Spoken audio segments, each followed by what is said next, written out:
In a display of strength, the commander of the U.S. Navy's Fifth Fleet, along with counterparts from the UK and France, embarked on a journey aboard the USS Paul Hamilton destroyer through the Strait of Hormuz. This naval trip occurred following Iran's recent seizure of 2 tanker ships. According to the U.S. Navy, Vice Admiral Brad Cooper was joined by Joint Commander of the French forces deployed in the Indian Ocean, Vice Admiral Emmanuel Slaars, and United Kingdom Maritime Component Commander Commodore Dennis.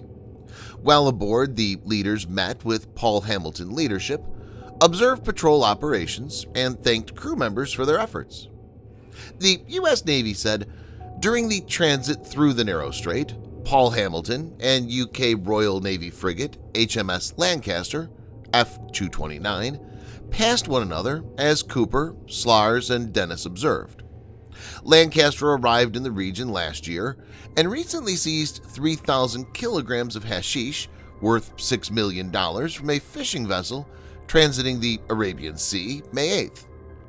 Brad Cooper said that the Paul Hamilton team is doing remarkable work as we step up our patrols with regional allies and partners. This effort is about enhancing our collective vigilance and presence. In this video, Defense Updates analyzes how the US, UK, and France has sent a strong message to Iran with a joint trip in USS Paul Hamilton through the Strait of Hormuz. Let's get into the details.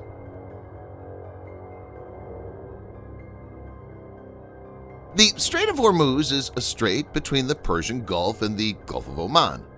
It provides the only sea passage from the Persian Gulf to the open ocean. It's one of the world's most strategically important choke points. On the north coast lies Iran, and on the south coast, the United Arab Emirates and Musandam, an exclave of Oman. At its narrowest, the strait has a width of only 21 nautical miles, or 39 kilometers. Around 33% of the world's liquefied natural gas and almost 20% of total global oil production passes through the strait, making it one of the most important sea routes. Because of its narrow width, it's tactically used for asymmetric warfare.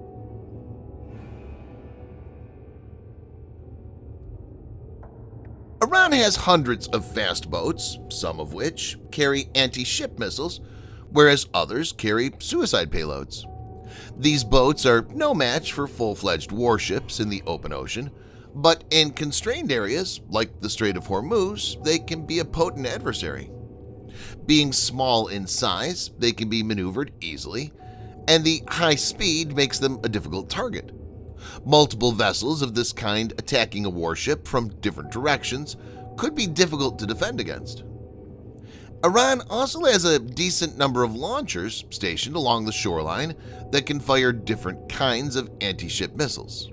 The most potent of these is thought to be the Qatar missile. The Qatar supersonic missile, developed by Iran, has a range of about 185 miles, or 300 kilometers, self-guided, and can maneuver to lock onto a moving target. The missile's cheap, easy to launch, and can be deployed in swarms. It's a formidable challenge for any adversary.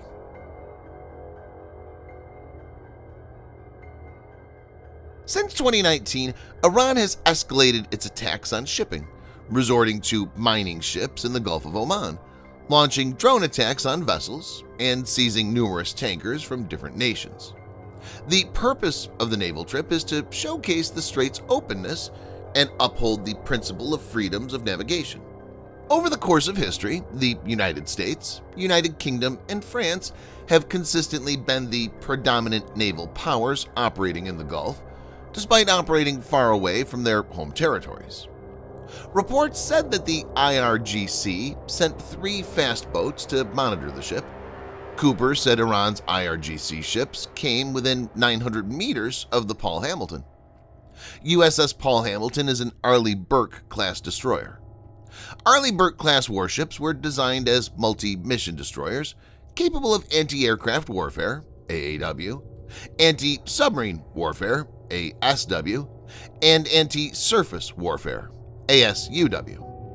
Cooper noted that Iran has seized or attacked 15 ships in the last 2 years. According to another report, it's been revealed that Iran's proxies have conducted approximately 80 attacks on U.S. forces in Syria since 2021. Cooper said, "The shipping industry is mindful of what the security posture looks like in the region. We have the ability to positively impact that influence, and that's what we're doing now." It's to be noted that over the last few years, the U.S. Navy is experimenting with laser weapons to counter the Iranian threat in the Strait. In 2020, the Office of Naval Research in Northrop Grumman fitted a 250-kilowatt laser in amphibious transport dock, USS Portland.